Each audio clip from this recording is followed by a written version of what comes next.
Create React app has been officially deprecated, and in this video, we're going to talk about what to use instead. Now, you could call this CJ's opinionated guide to creating a React app, because if you look at their announcement blog post, and if you look in the actual React docs, they go through a lot. They just talk about so much in order for you to just be able to create a React app. And most people just want to get building.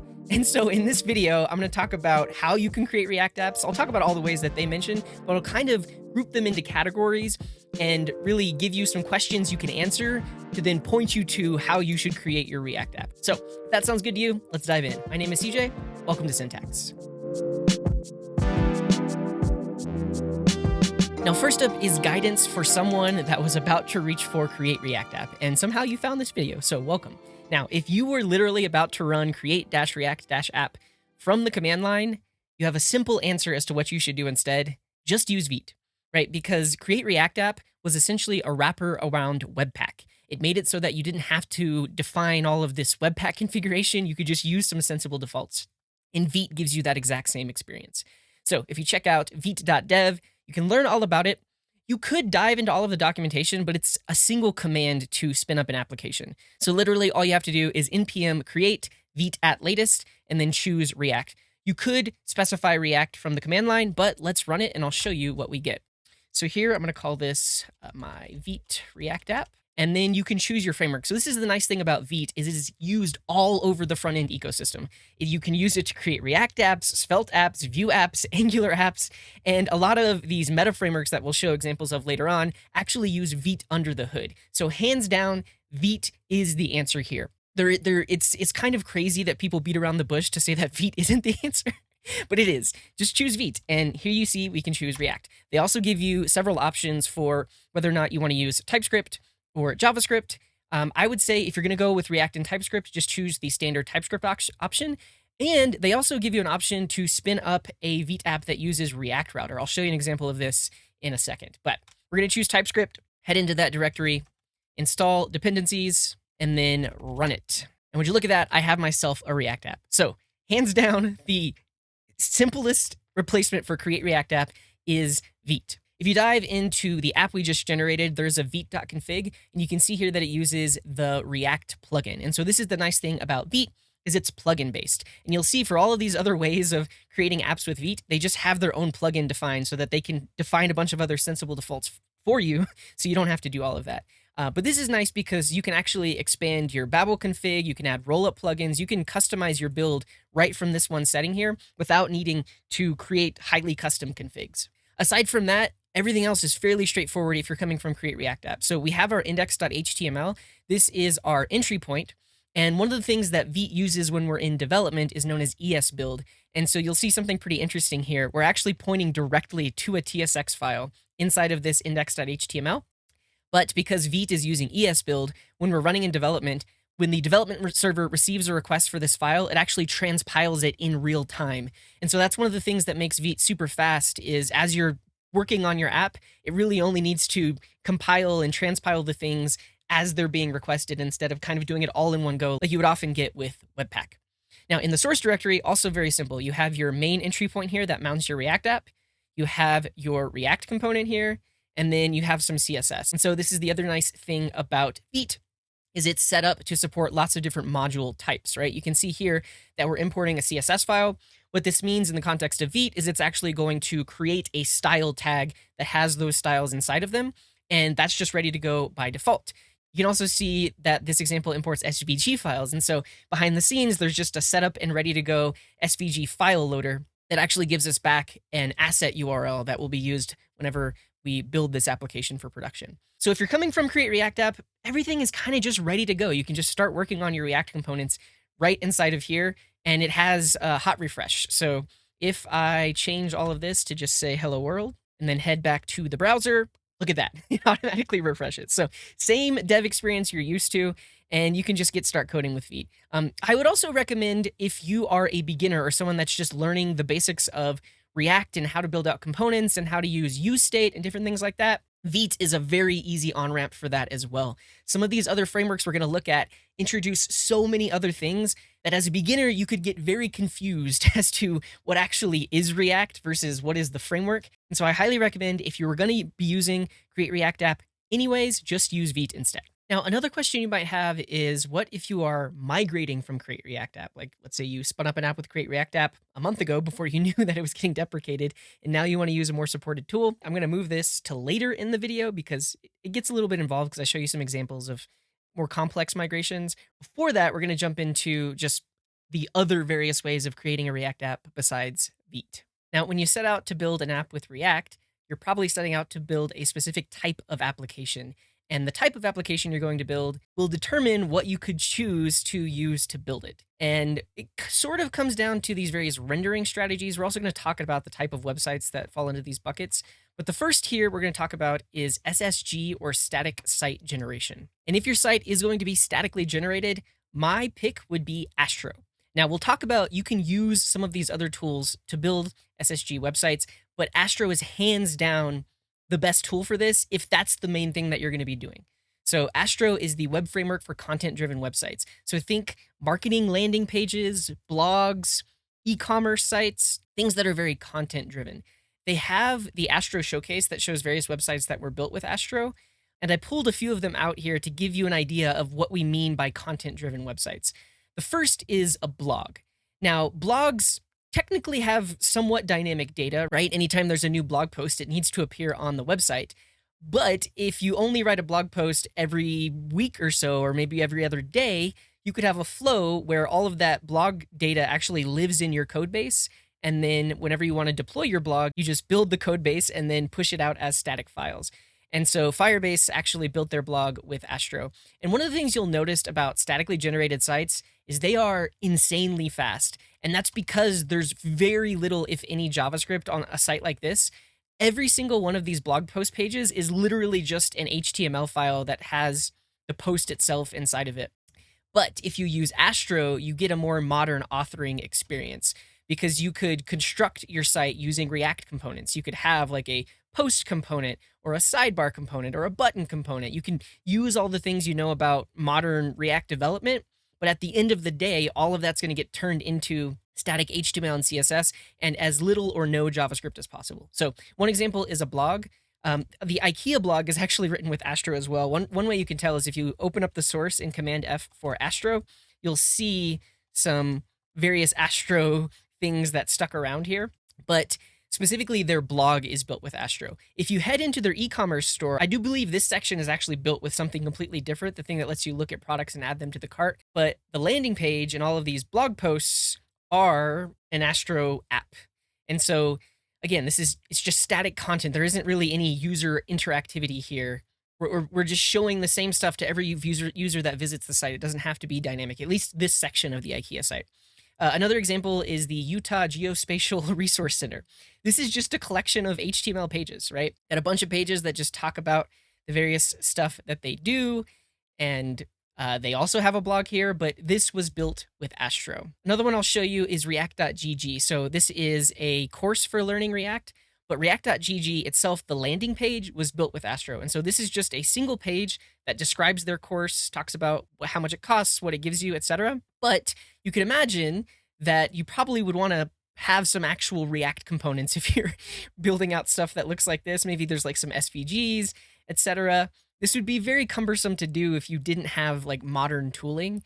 So you can use something like Astro, use modern tooling, but then have like just a single landing page like this. And then another thing that a lot of people use Astro for is documentation. So the Cloudflare developer documentation is actually built with Astro using a theme that they have that's called Starlight. And so once you start to dive into their docs here, let's, for instance, look at the DNS stuff. All of this is built with Astro.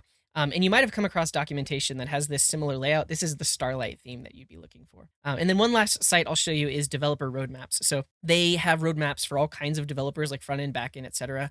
But the way you can think about these kinds of sites is, for the most part, we're showing the same content to every user that visits our site. It's not dependent on every user, and the data isn't changing that often. So yeah, they have these roadmaps for all these various types. Technically, they do allow you to log in and track your progress, but it's not going to change the content that they're actually displaying. So if you're building a site that's like any one of these that I displayed, or if you check out their showcase and maybe come across a site that's similar to one that you want to build, Astro is the answer. So let me show you how we can spin up an Astro app. We'll copy this command here. Let's run it with pnpm and make an Astro app. They have a really cool CLI as well. All right, so we're just going to call this Astro example. And they do have like a blog template. They have that Starlight template. We're just going to go with a minimal starter. What I really want to show you is how we can create React components, and then the resulting build is just HTML. We'll install dependencies, use Git. Yeah, coolest CLI I've used all day.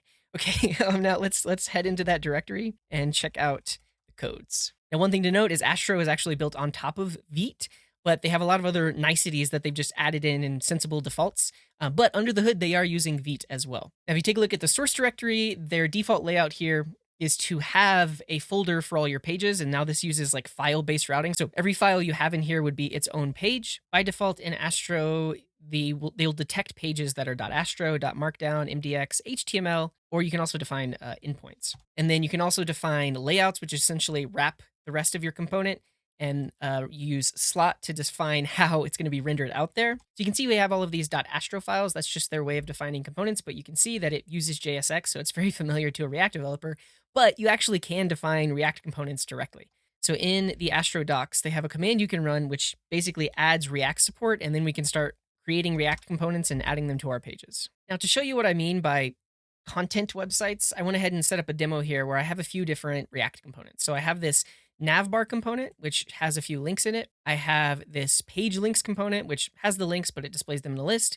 And then I have this component that just takes in a message that's a string and then renders it out in an H1.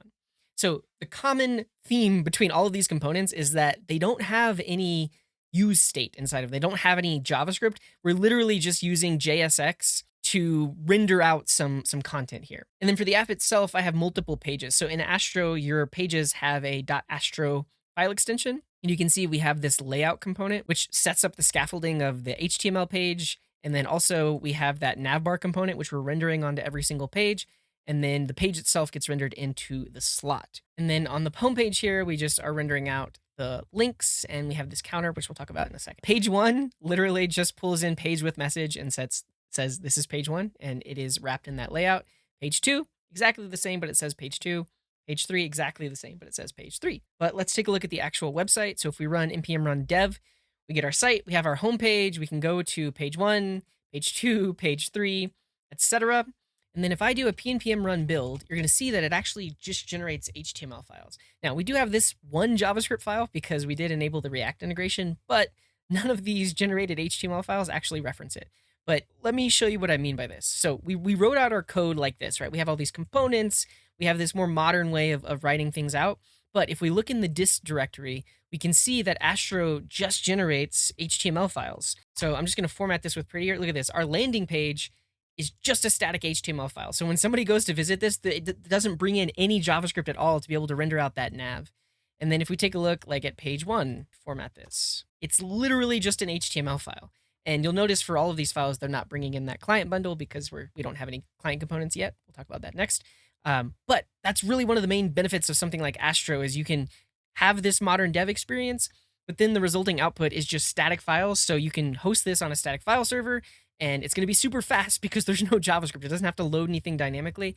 Everything is completely statically built into the generated files here. But we added this React integration. What if we actually do want some client-side interactivity? Well, for that, they have this concept called islands. And the idea being that the majority of your site can be statically built, but there can be small sections that maybe require some interactivity that can load in JavaScript for that one section. And so for our example, we have this counter component, and this has some state, right? It starts off as 0, and then we click the button, it increments that counter, and it has to use JavaScript for this. You'll notice that by default, Astro doesn't load any JavaScript for it at all. This button does not work. And in order to make it work, we have to tell it that this is an island.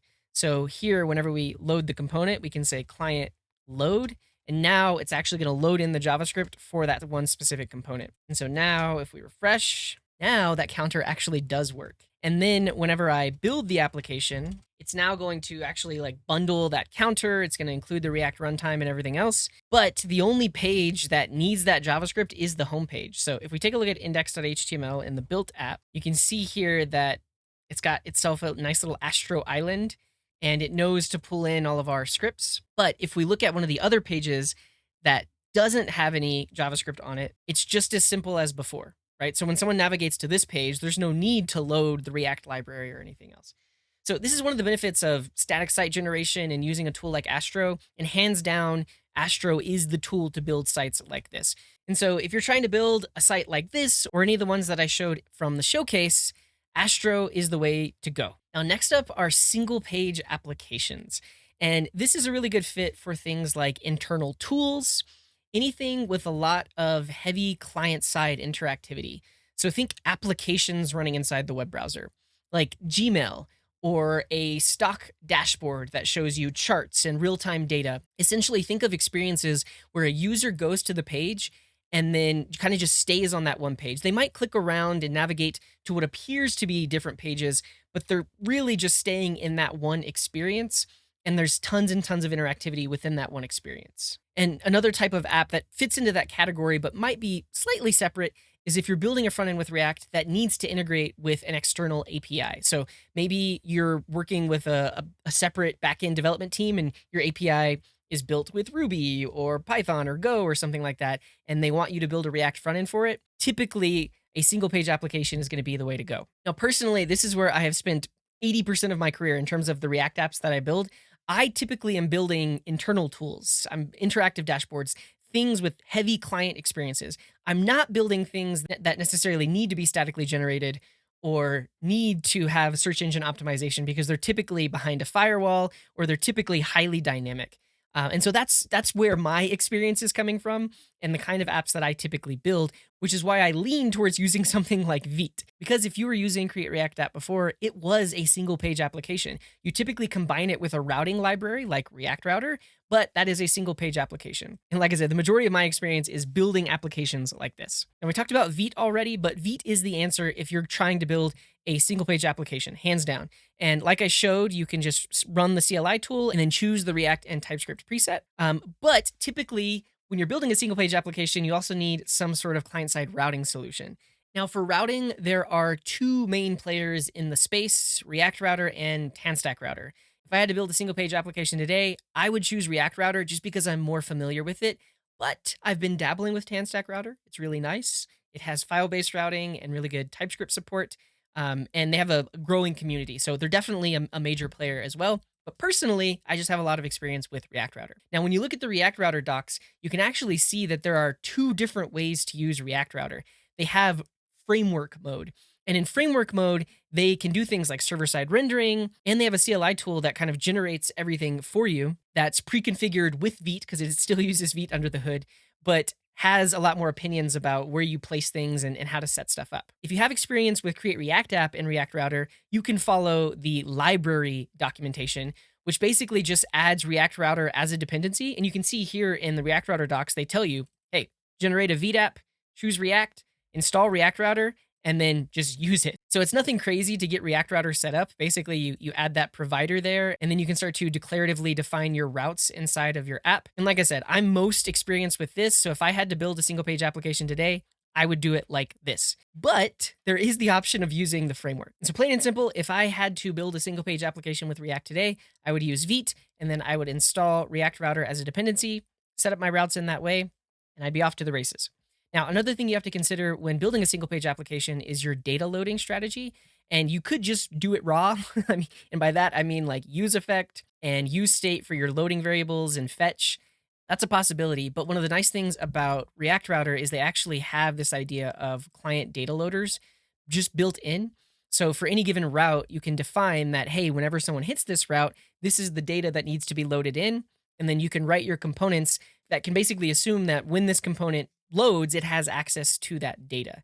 And so this idea of framework managed data loading was definitely popularized by Tanstack Query. And so if I were building a single page application today, I probably would combine React Router with Tanstack Query. Now, at this point, we're kind of like building out our own stack. But again, it's the tools that I'm used to and the tools that I know work for what I want to do. But technically, you could actually just use the data loading feature of React Router, especially if you're already using React Router. It's interesting to see that both of these libraries have kind of like converged to that point of both routing and also like data management because TanStack has TanStack Router and they also have TanStack Query. I'll also mention that if you want to easily get up and going with TanStack Router, they actually have a CLI tool. So this was released like roughly a week ago. It's pretty new, but it's good to go. Essentially, it scaffolds out the app for you and uses Vite under the hood, but sets up TanStack Router with all the sensible defaults, and you can just run it from the command line like you do with any of these other CLI tools. Now, our next category here is SSR or server-side rendering, and this is any application where you want to generate the content the user will see on demand and have potentially custom experiences for different users depending on where they are in the world or if they're logged in or not, or what their current state is, and essentially generate custom content on the server side that then gets sent down to the browser for the user to see. This is server-side rendering. And these days, there's just been more and more of a push to SSR for applications. And it makes sense for certain apps, right? If applications have highly dynamic content and they need to be optimized for search engines, SSR does make sense. However, modern search engines can still index single-page applications that load data dynamically and aren't server rendered. Technically, they might be ranked lower because maybe they're a little bit slower to load because that data isn't immediately available when the page is rendered. I digress. SSR is a thing that for certain applications you might need. But like I said, 80% of my career, I've been in this zone where I'm building internal dashboards. I'm building things that don't need that heavy server rendering component. I am building things that are integrated with existing APIs or building APIs that can be used by multiple clients, not just web clients. And so one of the ideas of SSR here is you are writing code that runs on the server that can talk to databases and do servery things, but can also then put that data into React components that are then sent over the wire and actually rendered in the user's browser with potentially less JavaScript needed. Now, if I had to build an application like this today, I wouldn't use React. I'd use SvelteKit because I've spent a ton of time there. But I will say, and this is where I will lean on the community, and that Next.js is kind of the top choice when it comes to server-side rendering. But they are not the only ones that can do this because, like I showed, React Router actually has a framework piece, and they allow you to do server-side rendering as well. Now, React Router, formerly known as Remix, now is just under the name of React Router. But this is also a very valid choice these days. You could potentially look at the Remix docs, but they're all Remix and React Router are now basically the same thing. And I haven't had enough time to explore React Router. I've spent the most time with Next.js, so that's probably why I would pick it because I'm more familiar with it. But Remix, now React Router, does look very nice. So if I had the time to explore, I probably would look at that as well. And technically, Astro also supports SSR. So this is like the least opinionated piece of this video because I haven't built enough applications to really form an opinion here. And personally, I don't like working with Next.js. So that's why I'm not gung-ho recommending it for SSR because I know these other solutions can offer similar things. I just haven't had the time to work in them and really honestly suggest them because I haven't gotten to work with them as much.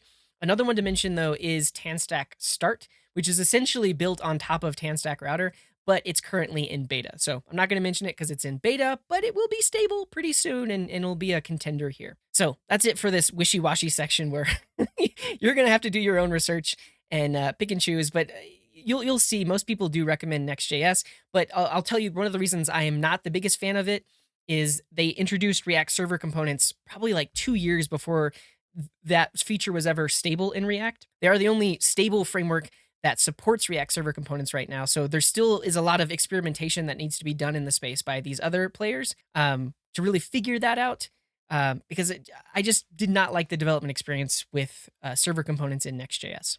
Okay, and lastly is hybrid. What if you have a combination of all of these needs? What if some of your pages should be statically generated, but other ones need to be maybe a little bit interactive? Maybe you do have a heavy client-side section of your app that is like a stock dashboard or something like that. And then maybe you have pieces of your app that need to be server-side rendered and highly optimized for search engines.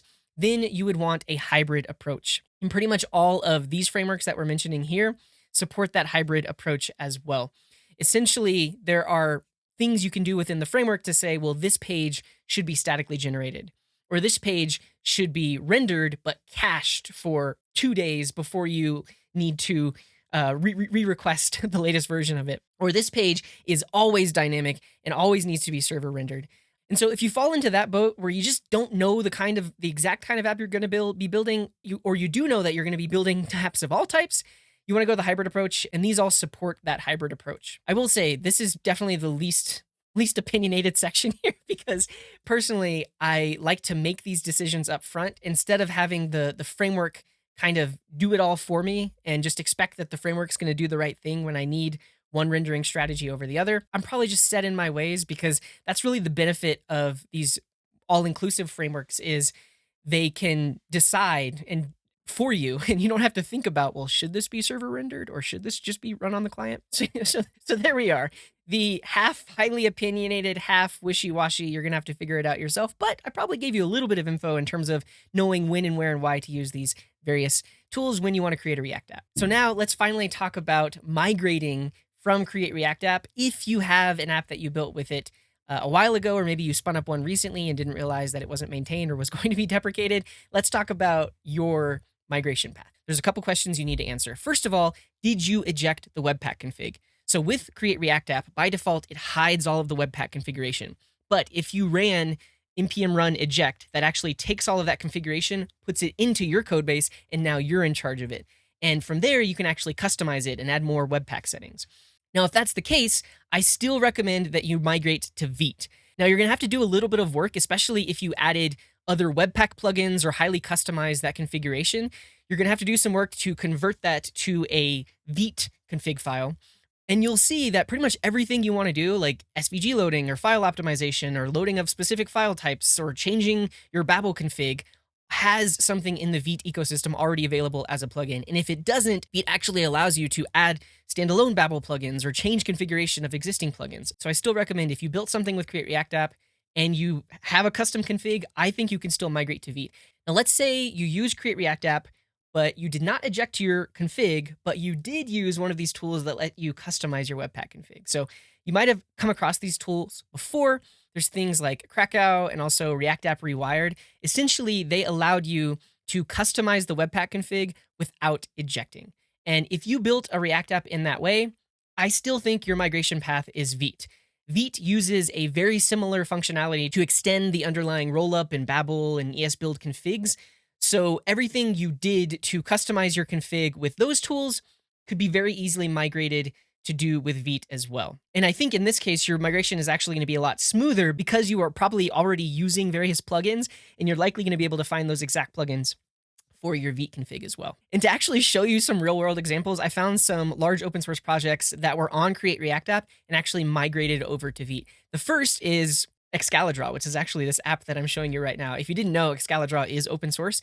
You can see there's a PR that was merged back in July of 2023 where they migrated from Create React App to Vite. Now, their migration was very large because they also migrated from Jest to Vitest. And so Vitest is a test runner from the same people that created Vite, but it's essentially a drop-in replacement for Jest. They have a lot of Jest-compatible APIs.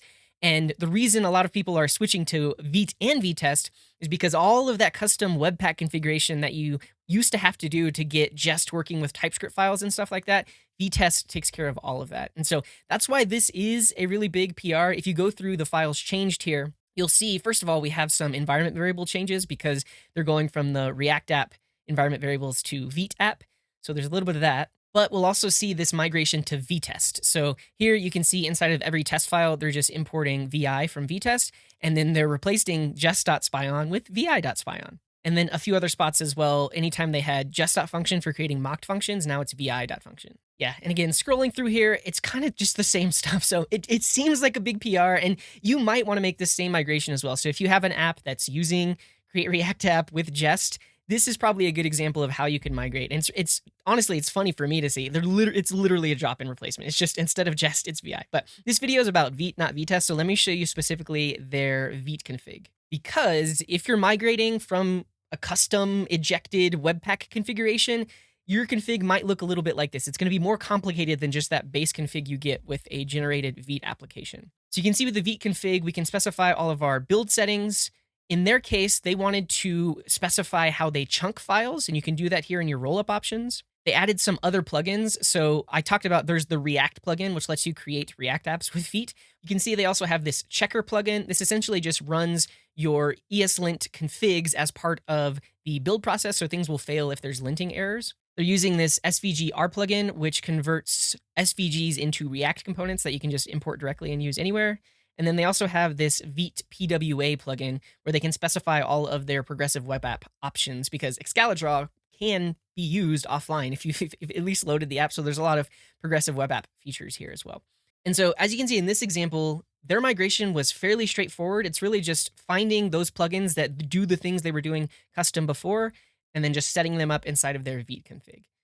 So I think this is a really great example because it's a huge code base, and they were able to successfully migrate from Create React App and Jest to Vite and Vitest. Now, I think it's also worth mentioning that this PR happened back in July 2023. So I'm recording this in February of 2025. So that was like 1.5 years ago. And so that's also a testament to saying that like Vite isn't new.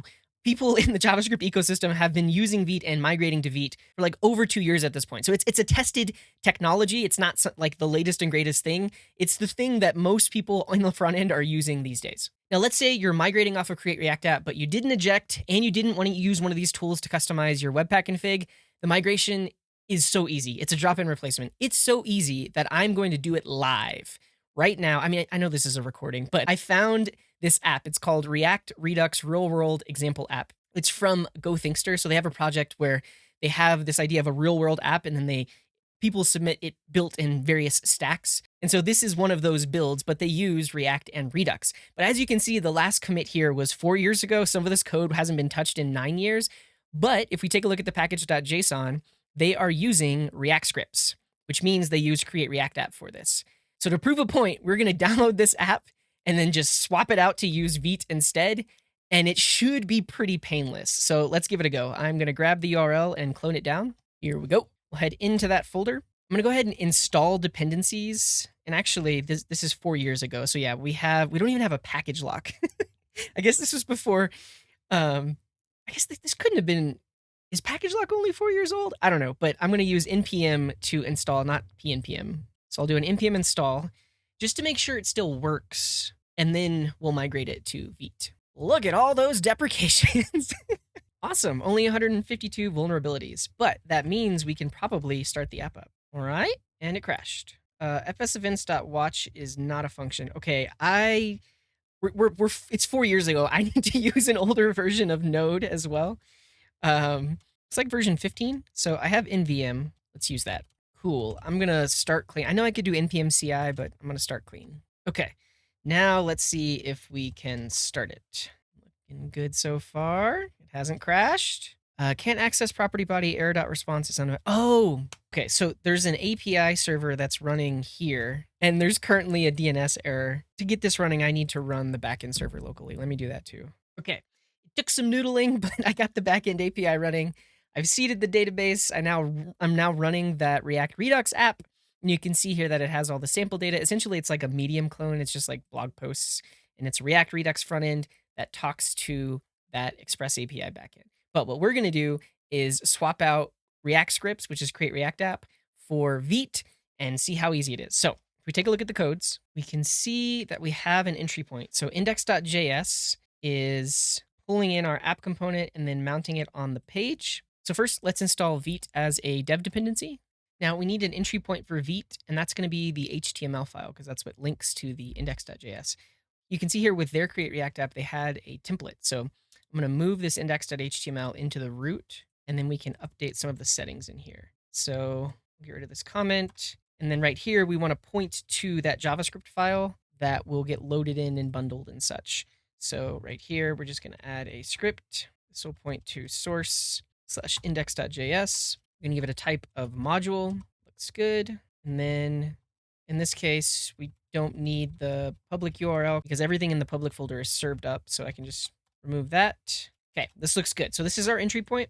Now all we need is a Vite config. I'm going to import define config from Vite, and this will just export that.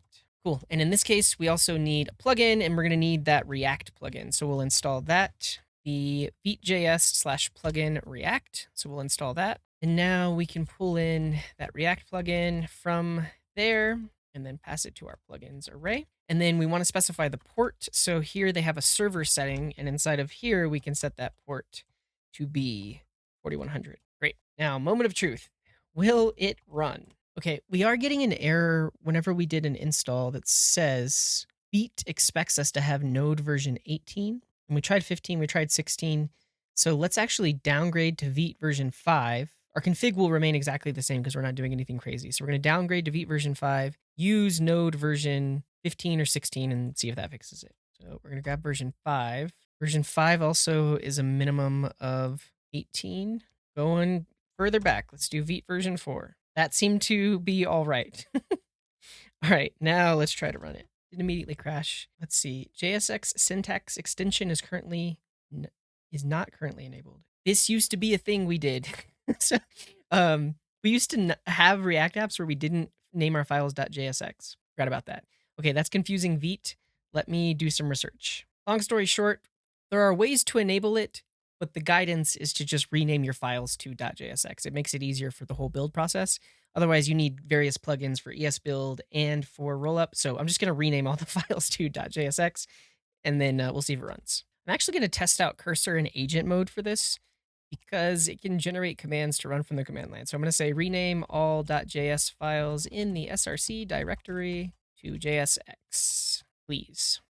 I don't know why it's finding all the files. Yeah, just give me a command. That's what I want. Okay, so find every file that. Oh, okay. It finds all the files. Now that we have the list, we're going to use a safe approach.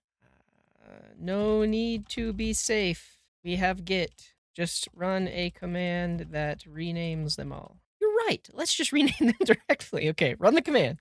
Moment of truth. Yeah, look at that. We got little React icons too. Sick. Okay, now we're going to close cursor and give this a try. It starts up with no errors.